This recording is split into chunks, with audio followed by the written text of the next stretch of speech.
had a horrible accident. Hello and welcome back to another proper video with us actually, look, out in the world doing stuff. So after a brief hiatus, we are now in the Shropshire Hills, area of outstanding natural beauty in England. And as a couple of kind of beginner hikers ourselves, we're also going to talk you through everything that we take with us in our packs. Some of which is like kind of normal, ordinary stuff that you might expect. But there's a couple of surprises in there. So if you're a beginner wanting to do a bit more hiking, we hope you find it useful. And if you happen to be watching this as a super experienced hiker, you can tell us all the things we got wrong. And we thought, what better way to kick off the time that we're spending in this part of the country than climbing to the tallest point in the Shropshire Hills.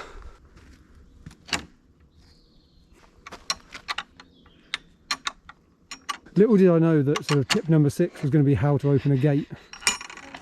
Got it! Did I mention we were beginner hikers?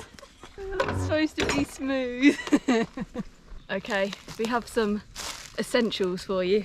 This one's probably really obvious, but trusty water bottle. We're walking up a big old hill. It's thirsty work.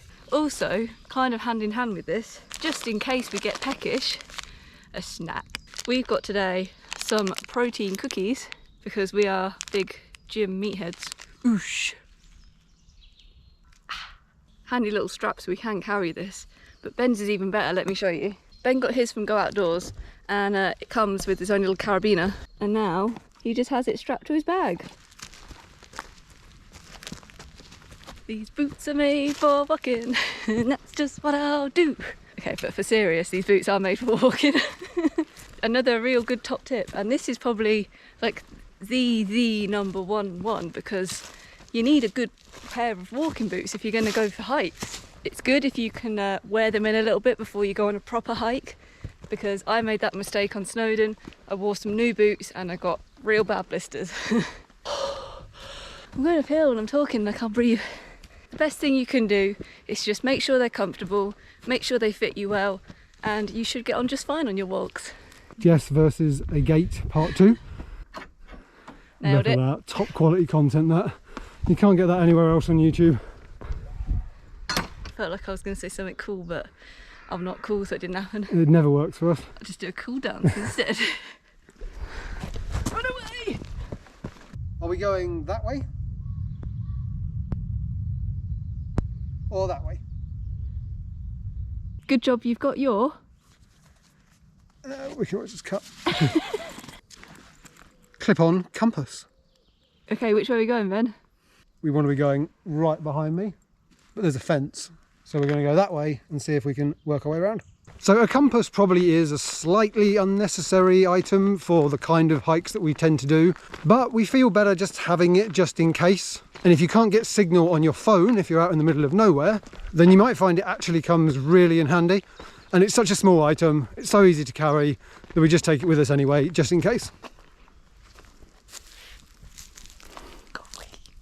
So this is one of the more unusual items that we bring, but this one is specific for me, and I think about half the population would agree that this is actually a really useful item. It's a shiwi.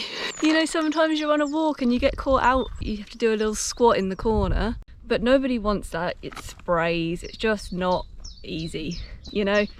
So, shiwi. I can stand and have a wee. And Pretend to be a boy. I can pretend. you put it on, I'll show you.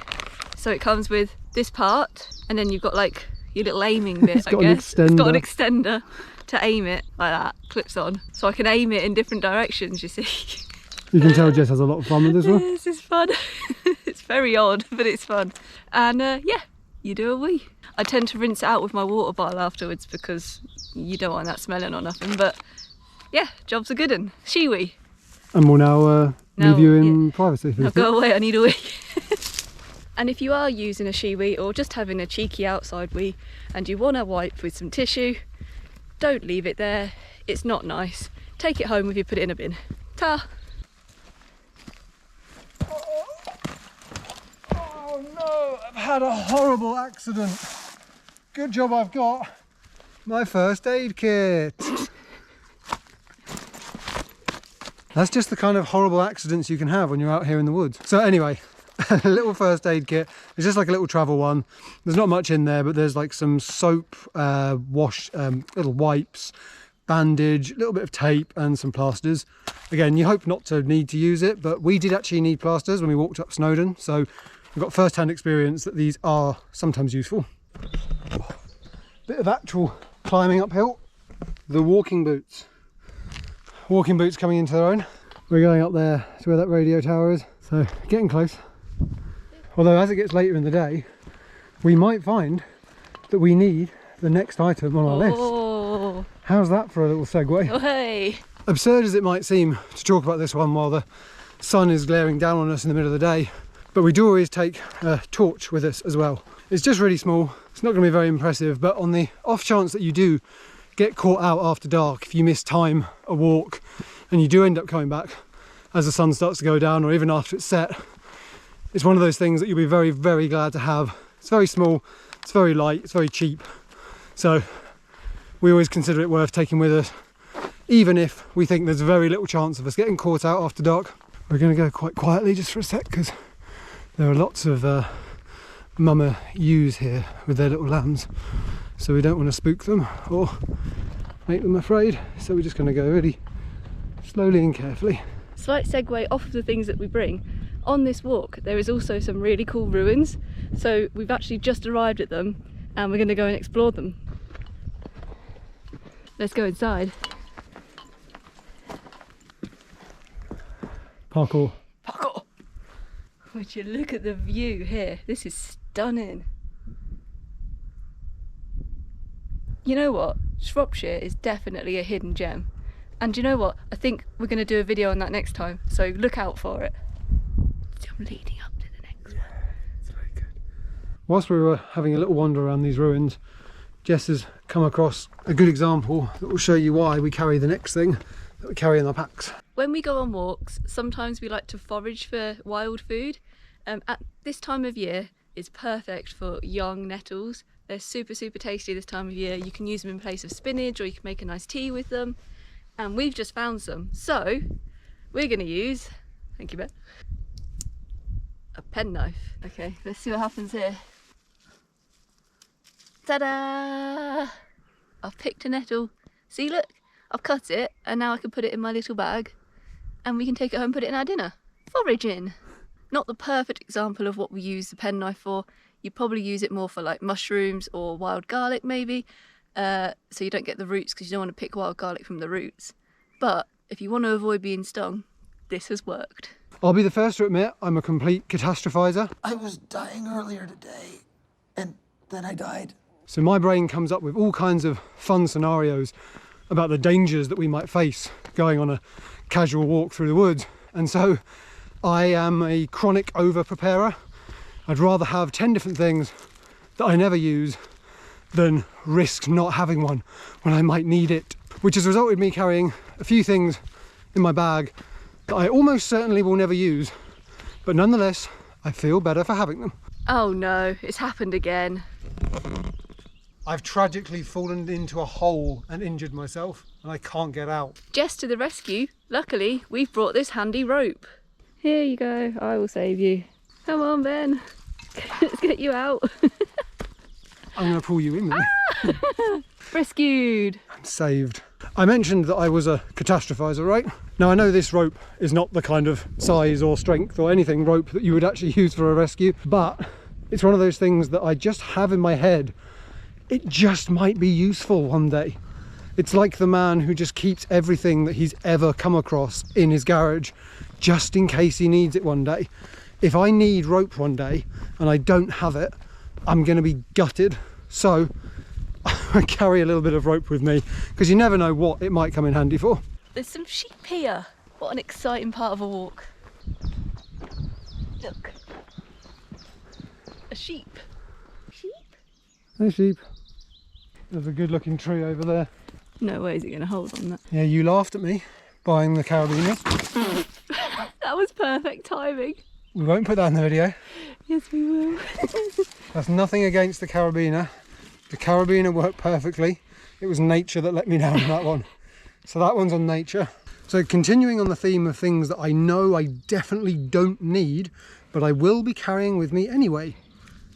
A ratchet strap. Oh, I haven't done it around the tree. I wonder what you were doing.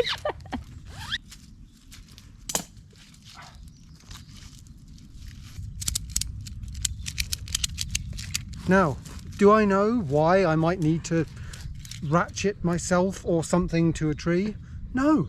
Am I going to carry on carrying it with me anyway? Yes, because I'm terrified of maybe needing one and not having one. It feels like the kind of thing that you might need. Guys in the comments need to back me up on this. You know you might need a ratchet strap. You never know when you might need one. In Jurassic Park, I think they might ratchet it to a tree stump to stop the big trucks falling over the cliff. Yeah. So if you get attacked by T-Rexes, you never know, this might come in handy. As luck would have it, I've actually got the perfect opportunity to show you one of the more, well, maybe slightly unusual items that we carry with us, which is this. So this is a portable battery bank, but has an extra feature, which is it's also a solar panel.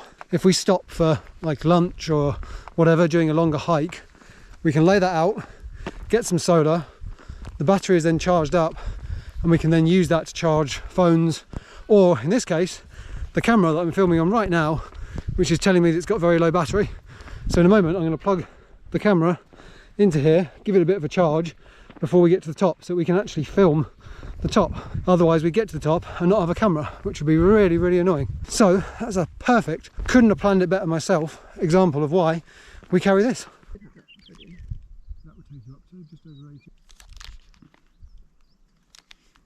The soundtrack to this walk has definitely been sheep, as if on cue. Can you hear them? Hi sheep!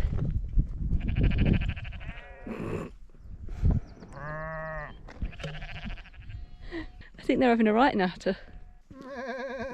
Jess has tackled 2 gates so far, and now she's taken on a sty. Is it a sty or a style? Sty, I think. You're stuck. Oh, just as it was going smoothly, the sty almost defeated you. Well done. Winner, winner! I don't know if you can see it on the camera, but there's a little stone on top of that hill over there, and that marks the top, so that's where we're going.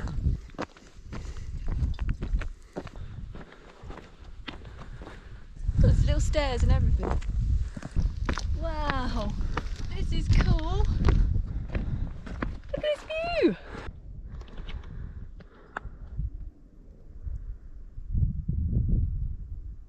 This place is beautiful. It's stunning. I can't believe the view up here. It's so pretty. You can just see for miles and miles.